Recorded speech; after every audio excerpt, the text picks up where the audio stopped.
비행사가 비행을 할 때 조종을 하겠잖아요. 그때 비행 방법이 두 가지가 있다고 합니다. 하나는 시계 비행, 또 하나는 계기 비행. 시계 비행이라는 것은 조종사가 이렇게 앞에 유리창을 통해서 보면서, 눈을 이렇게 보면서 조종을 하는 것을 시계 비행이라고 합니다.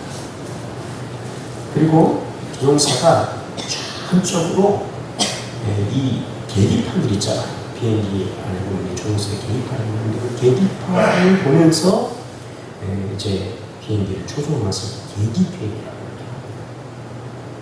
시계 비행은 눈에 보이는 게 한계가 있죠. 그렇죠?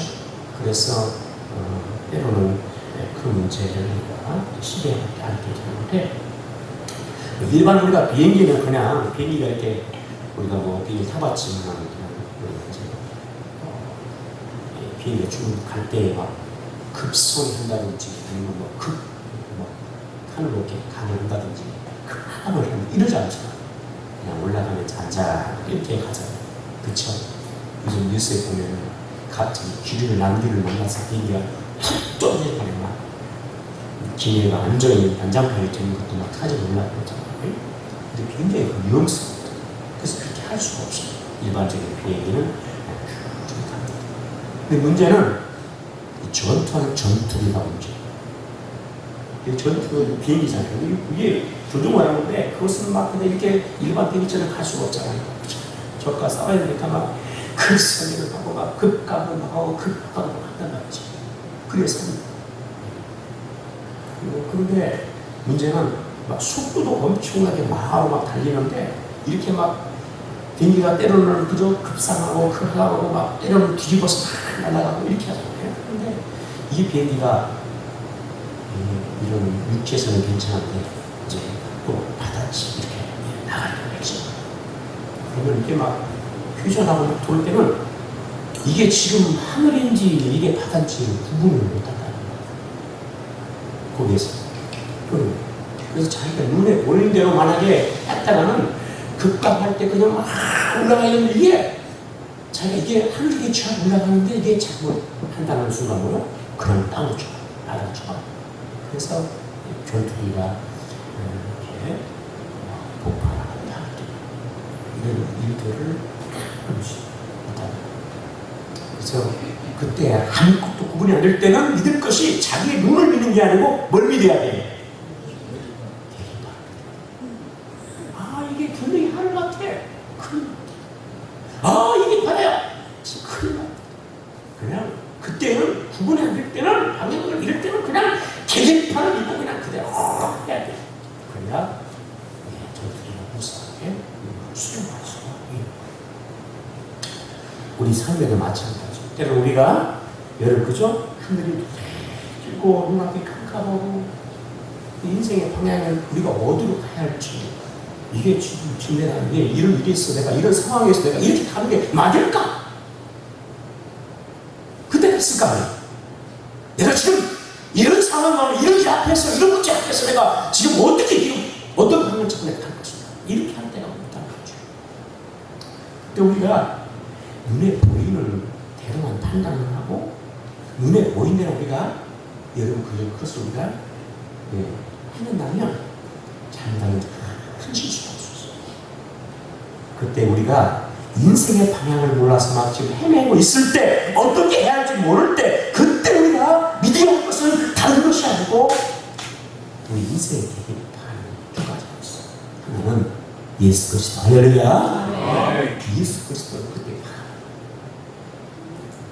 정신이 살아가다가 그죠? 어떻게 어디로 가야 할지 어떻게 해야 할지 모를 때 우리가 붙잡고 여러분 의지하고 믿고 여러분 나같이 예수를 바라보자. 예수를 바라보자. 그래야 우리 방향을 제대로 내가 지금 잘못하고 있다. 장수. 두 번째는 성경. 뭐라고요? 성경. 조종사에게 많은 두둑하기 시작해요. 방향도 가리키고 속도도 가리키고 그죠? 이런 것들이 다 계기판에 다 있습니다. 그 비행기의 모든 상태가 다 계획하고 있어요.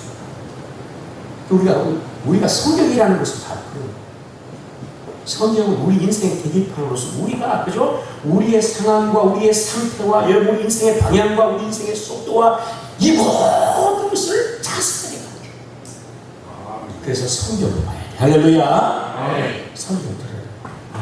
내가 지금 잘못 방향을 설정하고 내 상태가 이렇구나 라는 것을 성경으로 준다. 다른 것은 아닙니다. 우리가 오늘 그래서 우리가 인생의 방향을 잡을 때 여러분 예수 그리스도를 바라보고 할렐루야 성경을 통해서 우리가 여러분 그죠? 인생의 방향을 잡고 갈 수 있는 그런 은혜가 있기를 축복합니다. 하나님의 말씀을 성도를 유지하고 신뢰하고 붙잡고 나가야 할 인생의 진정한 길 그대로 살게 됩니다. 오늘 우리가 지금 인수결 계속 지금 3주에 연속해서 나오네요. 우리가 세 번째까지 다음 주까지 말씀을 나누는데 우리가 그 전에 이 본문에 보면 발람 이스라엘 백성들을 두 번째 축복한 내용을 이제 본문의 내용이에요. 이스라엘 백성들이 적대적인 감정을 가졌던 모압 발락이 이스라엘을 저주하기 위해서 저 먼 나라 메소포타미아에 있는 아주 유명한 주술가 발락을 초청해서 와서 이스라엘 백성들을 저주 좀 해줘라. 그럼 원하는 거 다 풀어주겠다고 했잖아요. 그런데 우리가 아는 것처럼 발람이 와서 이스라엘을 저주하기는커녕 지난 시간에 말씀하는 것처럼 이스라엘 백성들을 축복하는 거예요. 저주하라고 데려왔더니 축복을 해줍니다. 그러면서 이스라엘 민족은 어떤 백성을 복받은 백성인데 하나님 앞에서 그들은 홀로 살아갈 그런 백성이라는 거예요. 이건 우리가 지난번에 말씀하는 것처럼 하나님 앞에서 이스라엘 민족 하나님이 선택하시고 구별하시고 아주 특별하고 존귀한 하나님의 백성으로 살아갈 그런 사람이라는 거죠. 그냥 이 민족이 저 민족 같고 저 민족 이 민족 같은 그런 민족이 아니라 하나님께서 특별한 은혜를 주시고 복을 주시고 하나님께서 여러분들이 사랑을 주시고 하나님이 이끄시는 복의 백성이라는 것이죠. 이렇게 그들이 살아간다는 거예요. 그러면서 하나님께서 그 민족을 티끌처럼 그렇게 항상 민족으로 하나님께서 그렇게 세워주실 거라고 축복을 해줍니다. 모압이 저주하고 축복하는 이 발람을 볼 때 마음이 상하잖아요. 근데 우리가 앞에 부분에 보면 이 발락이라는 왕이 발람을 데리고 산에 올라갈 때 다 이 우상을 숭배하는 산당의 높은 곳에 있는데 그곳에 올라가서 이스라엘 백성 전체를 보는 그 모습을 보게 하면서 저주하죠. 그 이스라엘 백성이 무지하게 많은 거예요. 구름대처럼 많은 거예요. 근데 혹시 이 발람이 그 많은 백성들을 보고 겁을 먹어서 저주하지 않고 축복했나 생각이 들어서 오늘 성경 이제 13절에 보면 두 번째로 발람이 이제는 그잖아요. 발람을 데리고 발락이 모압을 데려가는데 어디로 가냐면 다른 산으로 비스가라는 산으로 데려갑니다. 그 지역은 이스라엘 백성들의 전체를 볼 수 있는 지역이 아니었고 이스라엘 마지막 그 부분을 조금 볼 수 있는 그런 곳으로 데려가는 일부 데려가는 겁먹지 말고 저주하라. 일부러 그래요. 그래서 여러분 거기 가서 또 어떻게 합니까? 제단을 쌓기 시작하는데 첫 번째 했던 것처럼 7 제단을 쌓고 그 다음에 7마리 여름 그죠? 수소와 그 다음에 7마리 양의 수량을 하나님께 제공이 드리죠. 우리가 첫 번째 지난주에 말씀 기억나는지 모르겠지만 첫 번째잖아요. 발람이 하나님께서 임하실 때 하나님 내가 7 제단을 쌓고 수소만 7마리 그리고 수영 7을 하나님께 드렸습니다라고 자랑을 막 하잖아요. 하나님께서 수고했다. 세상에 한 제단도 참 감지덕진데 7 제단을 막 쌓아놓고 그렇게 재물을 다 드렸다는 참 수고했다. 하나님 그렇게 하지 않고 아무 말씀하죠. 그죠? 아무 말씀하죠. 오늘 성경에 보면 여러분 이렇게 똑같이 7 제단을 쌓고 그 다음에 수송아지 7마리 수양을 각각 드립니다. 그런데 이제 여러분 발람이 그잖아요. 첫 번째는 자랑하고 싶은 게 있지만 두 번째는 그렇게 하고도 하나님 앞에 하나님 이번에도 7 제단을 쌓고 7 제물을 드렸습니다라고 하지 마. 그것이 그렇게 제물 드린 것이 하나님께 자랑거리가 못된 하나님께 칭찬받을 일이 아니라는 것을 알았어요. 그러니까 아무 말을 할 수가 없었어요. 여러분, 우리가 하나님께 예배하고 헌금하고 우리가 봉사하고 헌신하고 이거 자랑거리가 될 수 있을까요? 자랑거리다. 오늘 주님께서 1년 동안 한 번도 주일 안 지키고 나 주일을 이렇게 하고 나 1년 동안 다 주일 성수 이거 뭐 자랑거리입니까? 뭐 안 하는 분보다는 자랑거리 될 수도 있겠지만 그는 하나님 앞에 자랑거리는 아니에요. 내가 교회를 위해서 막 땀을 위해서 막 헌신하고 충성하고 운동하고 교회 막 청소하고 이런 거 헌신하고 자랑 그건 물론 아는 사람보다 낫죠. 그러나 그것은 하나님 앞에 자랑거리가 아닌 거예요. 그래서 하나님의 은혜입니다. 할렐루야. 우리가 은혜입니다. 할 수 있는 게 은혜인 거예요. 사실 예배하고요, 우리가 주일을 성수하고 우리가 하나님께 헌신하고 우리가 하나님 앞에 11조를 잘 드리고 이 믿음을 가지는 것은 하나님의 은혜입니다. 할렐루야. 은혜입니다. 지난 금요일날 6명의 목사님들하고 저기 경남 산천 보내려고 산천 있잖아요. 거기에 조문을 다녀왔어요. 친했던 그런 친구 목사님, 형제 같은 그런 목사님이신데 어머님이 94세에 소천을 하셨습니다. 돌아가셨어요. 그래서 좀 먼 거리인데 요즘은 또 목사님들이 잘 멀으면 안 가요. 그냥 조용히만 하려고 끝내버리는 게 많은데 안 갈 수 없죠. 거의 3시간 가까이 갈 수 없는 목사입니다. 이제 조문을 마치고 그리고 이제 식사를 이제 하게 저녁을 먹게 되는데 그때 저희 테이블에 저희 친구 목사님의 형님이 오셔서 앉으시라고 고맙다고 그랬더니 먼 데서 오시고 고맙다고 앉으셨어요. 근데 이 형님은 군 출신 보안사 예전에 우리 군사장 볼 때 그때 보안사 중령으로 제대를 했어요. 예, 우리가 일반 중령하고 보안사도 중령은 다르거든요. 보안사 중령하면 사단이 투스타라 사단이잖아요. 사단 육주의가 그런 사람이 돌거든요. 보안사 그렇게 관리를 했던 시절에. 근데 이분이 그러는 거예요. 왜 자기가 그래도 나름의 신앙생활을 하면서 이제 교회에서 안수집사가 됐는데 어느 날 그분이 이제 식당에서 이렇게 식사를 하고 나왔다고 합니다.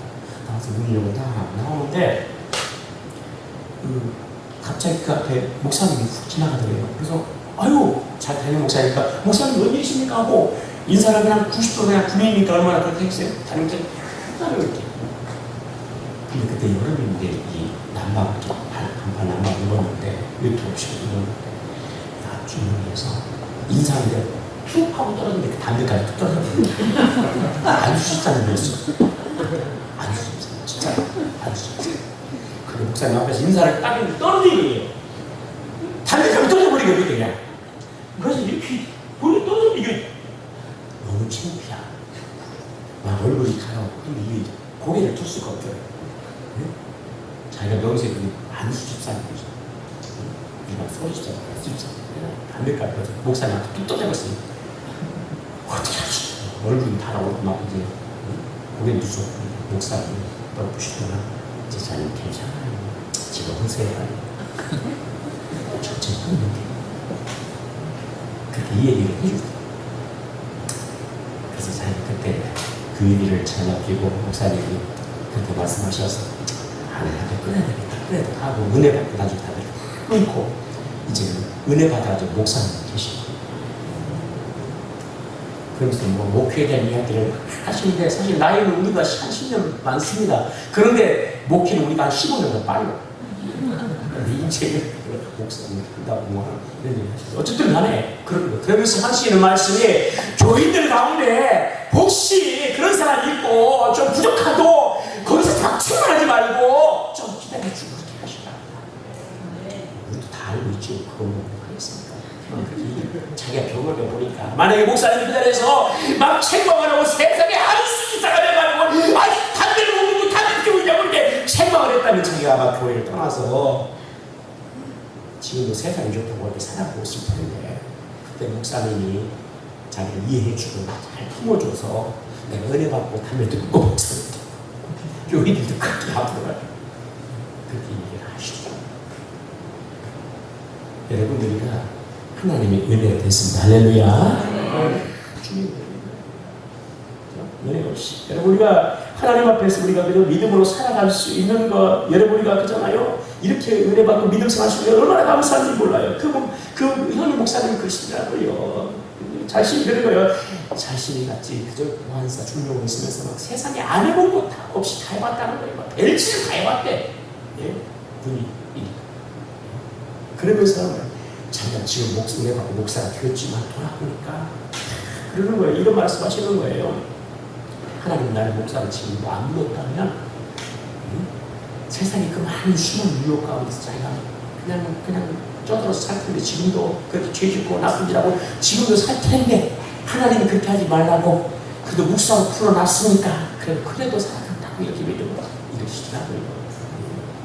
여러분, 우리가 하나님 은혜로 살아가요. 할렐루야. 아멘. 하나님께서 우리를 붙잡아주시고 우리를 부르시고 하나님께서 우리를 붙잡아서 여러분 인도하지 않으면 우리가 어떻게 믿음 안에 들어가면서 살아갈 수가 있을까? 주님의 은혜입니다. 할렐루야. 주의 은혜를 우리가 알고 주님께 감사를 살아가는 그런 성도들이 되기를 축복합니다.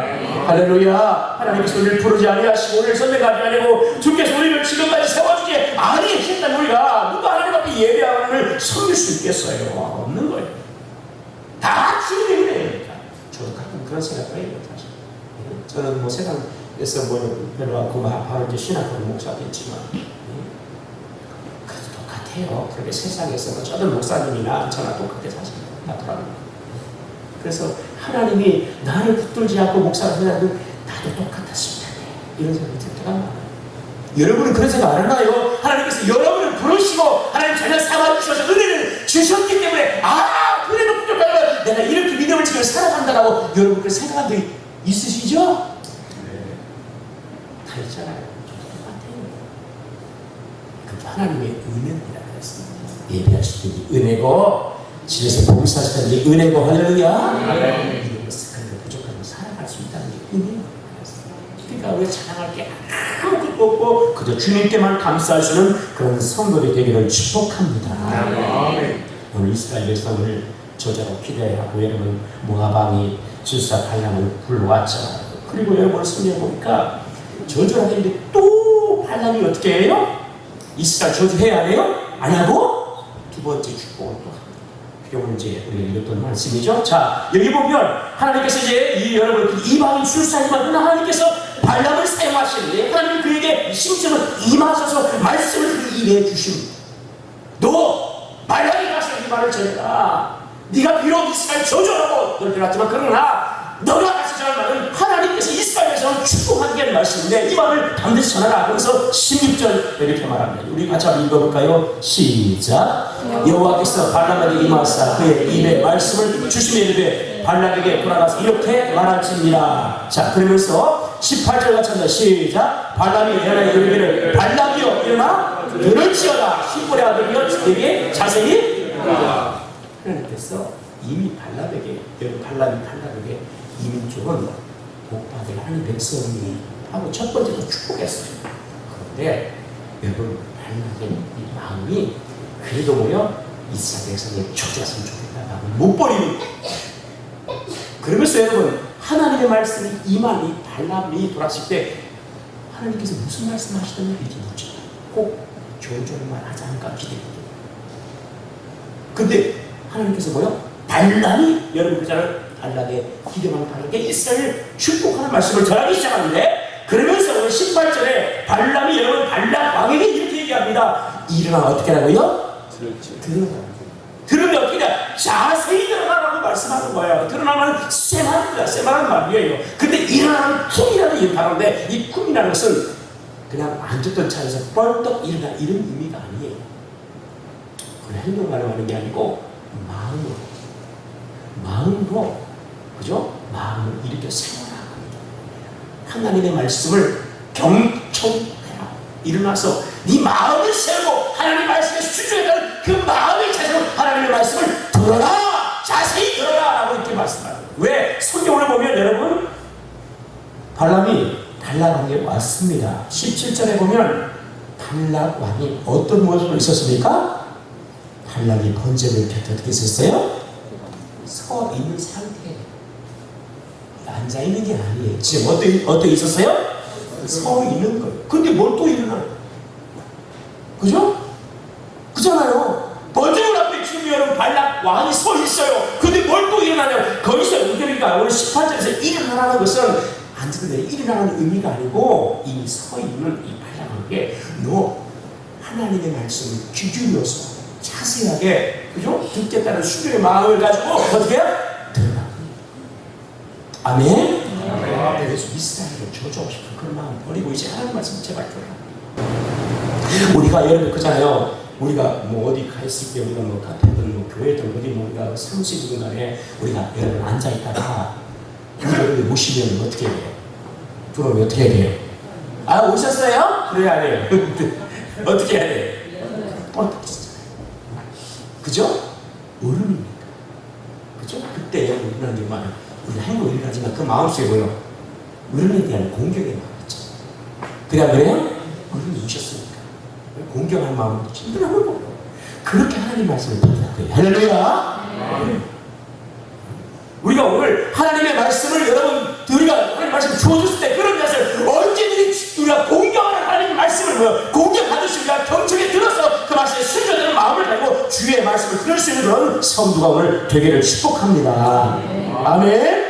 그런 자식을 드려야 된다는 거예요. 여러분 우리가 인생이 왜 불행한 거예요? 인생이 왜 안 돼? 우리 인생이 꼬이는 거예요. 그것을 우리가 다른 거 없어요. 하나님 말씀에 우리가 듣지 않고 불순을 했기 때문에 우리가 그런 거예요. 하나님께서 우리에게 주시는 뜻은 여러분 하나님 우리에게 주시기가 원하는 우리 삶의 모든 부분의 평안을 하나님이 주시는 걸 말하죠. 특별히 자기 백성에 향한 하나님의 마음이 어떤 마음일까요? 예, 하나님의 자녀들이 복을 받고요, 잘 되고요, 형통하고요, 그 삶에 평안하고요. 할렐루야. 네. 하나님의 마음은 그런 마음인 거예요. 근데 우리 인생이 왜 꼬이고 왜 안 풀리고 왜 힘들어지고 왜 문제가 생기고 왜 불행할 거예요? 하나님 말씀을 우리가 하지 않기 때문에 그런 거예요. 여러분 에레미야 29장 11절에 보면 여호와의 말씀이라 너희를 향한 너희의 생각을 내가 하나니 평안 재앙이 아니냐 너희에게 미래와 희망을 주는 것이다. 그러니까 하나님은 하나님 백성들에게 소망과 미래를 막 주시고 여러분 삶이 평안을 주시기를 원하시는 분인 거예요. 우리 삶의 진정한 은혜의 역사 하나님이 경험하게 우리들이 하나님께서 원하시는 거예요. 하나님 뜻인 거예요. 여러분 삶의 평안이라는 것은 우리가 마음이 안정된 상태 이런 우리가 마음의 평안만을 의미하지 않습니다. 하나님 주신 평안에 대한 모든 삶의 부분에 대한 평안을 의미하는 우리 영혼도 우리 마음도 우리 가정도 자녀도 사업도 사람과의 관계도 나라도 경기도 건강도 모든 부분에 아무 문제 없는 상태 평안한 상태를 이게 평안 살로에 대해 할렐루야. 아멘. 여러분 이 은혜가 임하기를 축복합니다. 아멘. 하나님의 말씀에 우리의 귀를 기울여 듣고 순종하고 여러분 그러면 모든 삶의 부분에 하나님 평안의 은혜를 주시고 그 영혼과 육체와 가정과 일과 여러분 우리들의 여러 민족 가운데도 하나님의 평안이 우리 가운데 임하게 될 줄로 믿습니다. 주님의 말씀을 잘 순종해 보려고 우리가 몸부림을 찌고 나가면 하나님 그 마음을 하십니다. 그 삶의 평안을 하나님께서 누리게 해주십니다. 자, 그러면서 오늘 보면 이 발람이 너 하나님 말씀에 들어가는 거예요. 자, 그래서 축복하는 내용이 19절도 나오죠. 자, 축복의 내용이 여러분 네 가지입니다. 첫 번째 보면 19절을 같이 합니다. 시작. 하나님은 사람이 아니시니 거짓말을 하지 아니하시고 인생이 아니시니 뿌리가 없으다. 어찌 그 말씀하신 말을 행하지 않으시며 하신 말씀을 실행하지 않으시냐. 첫 번째 여러분 주시는 여러분 크게는 두 번째죠. 네, 두 번째 가운데 첫 번째 이 발람이 축복한 내용이 여러분 하나님은 말씀하신 말을 어떻게 하는 분이에요? 신실하신 분. 하나님의 말씀은 신실하다. 하나님은 사람이 아니다. 사람과 다른 분이라는 거예요.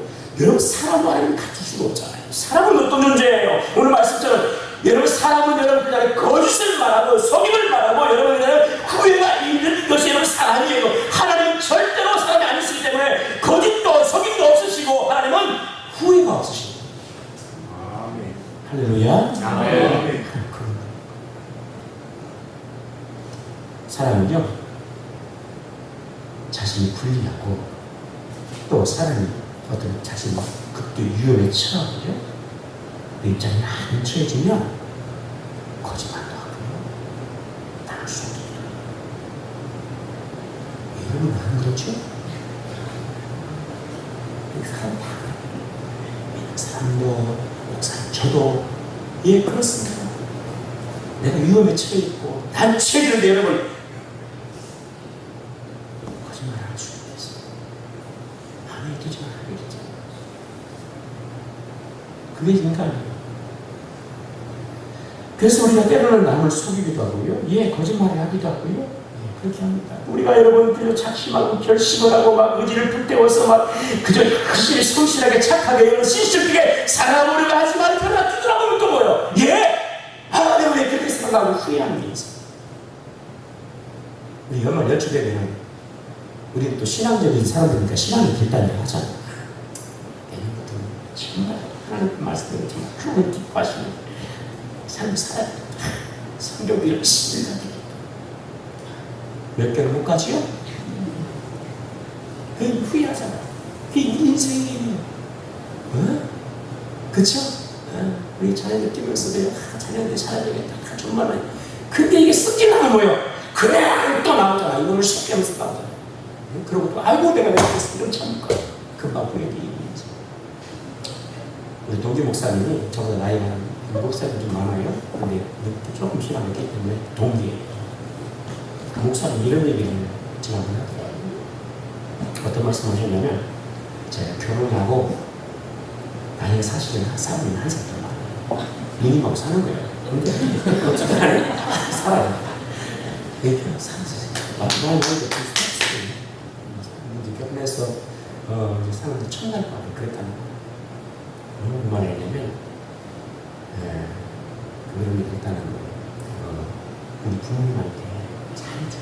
참 불쌍한 분들. 우리 엄마 아빠한테 잘해.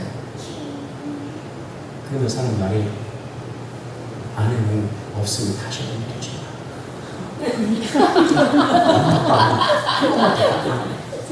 잘해줘. 이랬다는 거예요. 천만. 저기 나가 목사님이야. 근데 그 누가 있겠어. 근데 그때 그 사모님은 들으면서 뭐 이런 남자가 있나. 어쨌든 그거 결혼했으니까 10년을 살고 난 다음에 그랬다는 거예요. 마음속에는 뭐 이런 남자가 있고 계속 그렇게 마음을 갖고 살았겠죠? 이런 남자. 근데 부모님 앞에 참 잘하는 남편이라면 나는 절대 버리진 않겠다. 나를 그렇게 성실하고 착한 사람이라면 나는 버리지 않겠다 하고 그냥 삼가시지 않고 살고 살았대. 나중에 그 얘기를 하더래. 나중에 그러면서 그다음에 이 목사님 말을 듣고 보니까 내가 잘못 말했구나. 정신이 그렇게 나갔나 보다. 그러면서 가난한 목사, 힘든 목사 만나서 부모님 한 20몇 년 모셨으니까 대단한 사모님 모셔서 참 고맙고 참 감사하고 또 강한 목사 만나서 개척한 목사 만나서 힘들고 고생하고 잘해주자. 잘해주자. 그 무작위 잘해주고 가끔 숙이려면 묵해가지고 하더니 또 마음에 말로 안 나면 잘했다가도 갑자기 찬소리가 튀어나오고 그러면서 아이 정말 참고 내가 좀 잘해 또 일어나는 잘해주는 것이 참 쉽지가 않다 이렇게 얘기해요. 너무 고마워서 나는 세계는 참 잘해주고 싶은데 그렇게 마음을 하는데도 가끔 그렇게 자기가 나오면서 참 잘한다는 게 이게 쉽지가 않다면서 그런 말씀을 하시더라고요. 여러분 우리 인생이 이렇게 생각해요. 금방 후회하고요. 예, 금방 또 돌아서 후회하고요. 그렇습니다. 이게 사람이에요. 여러분 우리가 부모님들 모십니다. 여러분 그래서 부모님들 잘해주고 여러분들 뭘로 같이 보는 사람도 있지만 그런 대부분들은 떨어져 다 살아요. 그렇죠? 그러면 우리가 떠나서 살면서 뭐야? 잘해드려야겠다 그런 마음으로 우리가 두고 사시다 한번 돌아가면 뭐예요? 그 한 번 남은 분이 참 그저 얼마나 좀 힘들까 하면서 이제 내가 정말 이제 안 계시니까 내가 한쪽에 안 계시니까 다 차에다 마음 먹고 여러분 처음에 몇 달을 잘해요. 이거 찾아 1년, 2년 가보세요. 똑같아요.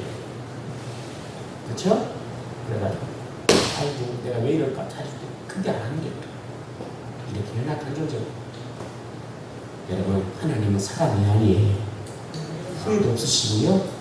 할렐루야. 예, 하나님은 거짓과 속임이 없으신 신실하신 분, 똑같은 신. 어제나 오늘 영원토록 동일하신 할렐루야. 신실해. 신실. 예, 그리고 그가 말씀하신 바를 하나님은 그 신실하신 변함이 없이 지키시고 이해하시는 분이에요. 오늘 그런 성경에 말씀하시는 하나님은 사람이 하시니 거짓 말하지 않으시고 인생이 알 수 있는 이유가 없어. 어찌 그 말씀하신 말을 행하지 않으시니 하신 말씀을 실행하지 않으시냐. 하나님이 신실하신 것처럼 하나님께서는 여러분 하나님이 말씀하신 말을 신실하게 행하시고 이루시는 분인 줄 믿으시기를 축복합니다. 아멘. 말씀하신 것은 전혀 변하지 않고 때로 행하시고.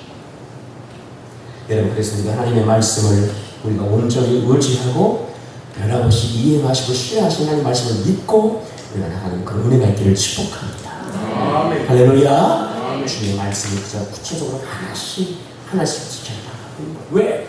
하나님의 말씀대로 하나님이 실행하시고 이루시고 세워주시고 그 말씀을 붙잡고 나가는 그런 은혜가 있기를 축복합니다. 자, 여러분 오늘 구성계를 보면 주술사역, 이방인 주술사역은 발람도 그것을 알았어요. 하나님이 그들 말씀하신 말을 그대로 하시는 하나님은 변개하거나 후회하거나 여러분 바꾸거나 하는 분이 아니라고 알았어요. 그래서 성경에 우리 한번 같이 볼까요? 여러분 20절에 시작. 내가 축복하는 것을 받았으니 그가 주신 복을 내가 돌이키지 않는다. 알았어요. 발람도 알았어요. 이방의 사람 발람도 알았어요. 하나님께서 이스라엘 민족 복주시다고 하는 거 이거 내가 하나님이 저주를 쏟아냈고 내가 별말 다 해도 하나님께서 그 백성을 말씀하신 대로 복주신 백성이니까 이거 내가 안 돼요. 그쵸? 해야 안 돼요? 자, 성경에 여러분 23절 같이 합니다. 23절 시작. 야곱을 해야 할 점수이 없고 이스라엘 해야 할 복수이 있다 없다? 없다. 할렐루야. 그러니까 하나님께서 한 번 말씀하셨는데 그 신실한 사람이 막 그냥 바쁜 게 아니에요. 사람의 말에 의해서 막 이랬다 하는 분이 아니라는 거예요. 그냥 그대로 지는 아멘. 그러니까 우리가 오늘 또 하나님의 말씀을 이렇게 붙잡고 신실하게 실행하시는, 이행하시고 지키시는 하나님의 말씀을 우리가 어찌하고 믿고 하는 은혜가 있기를 바라고요. 그렇게 우리 삶에 일어나온 주님의 은혜가 경험될 줄로 믿습니다. 말씀이 능력이어서, 말씀 은혜이어서, 말씀 위에 복이 되어서 다가오신 그 은혜를 우리가 말씀을 지킬 때 그대로 나타납니다. 아멘. 하나님이 하시는 겁니다.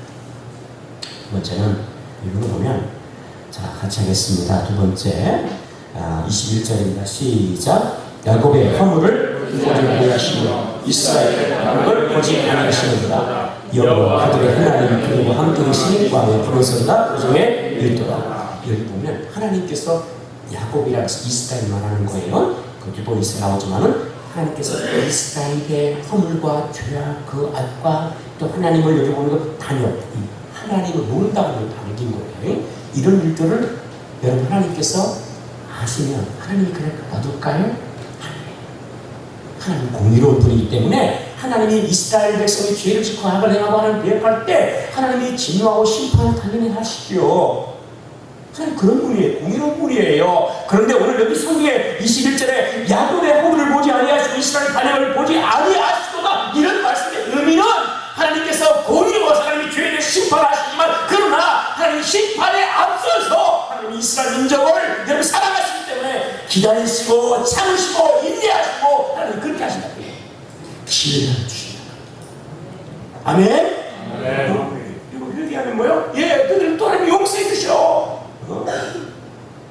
여러분도 만약에 우리 자녀가 잘못했어요. 여러분 우리 자녀가 허물을 잘못했어요. 여러분 그 자녀가 볼 때 여러분 허물부터 보입니까? 아니면 사랑이면 그 자녀가 보입니까?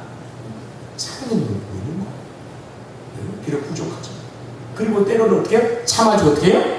기다리고 참아주고 기다리고. 왜? 사랑이 먼저 큽니다. 아멘.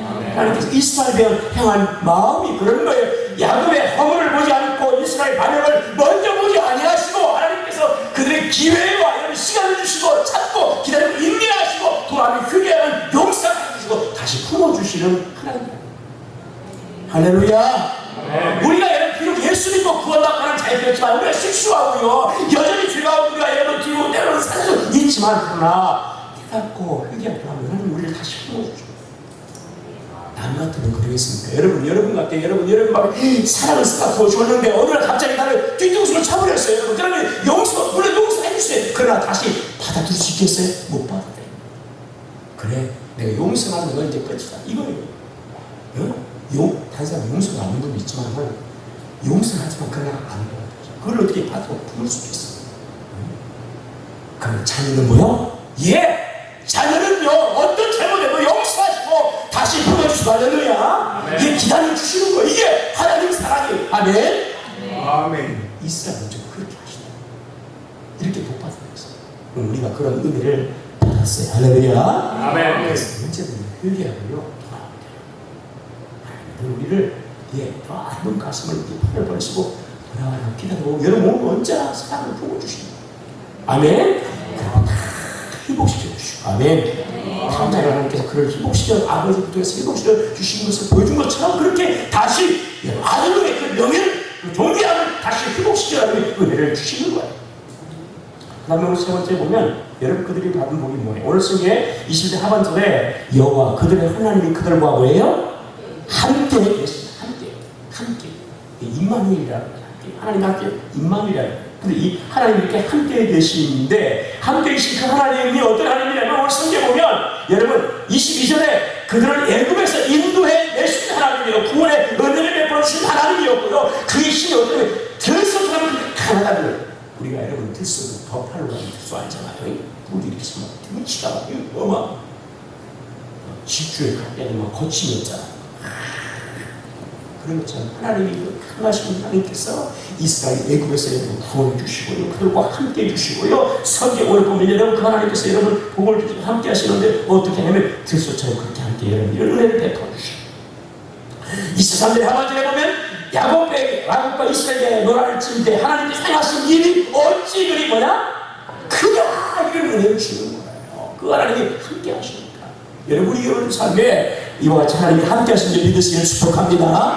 하나님 강하신 하나님 늘 함께 해주시고 우리를 구원하시고 여러분 구원하시고 하나님은 우리 가운데 계셔서 여전히 여러분 우리 가운데 그 능력을 행하시고 그 일들을 행하시는 좋으신 하나님이시기를 믿으시기를 축복합니다.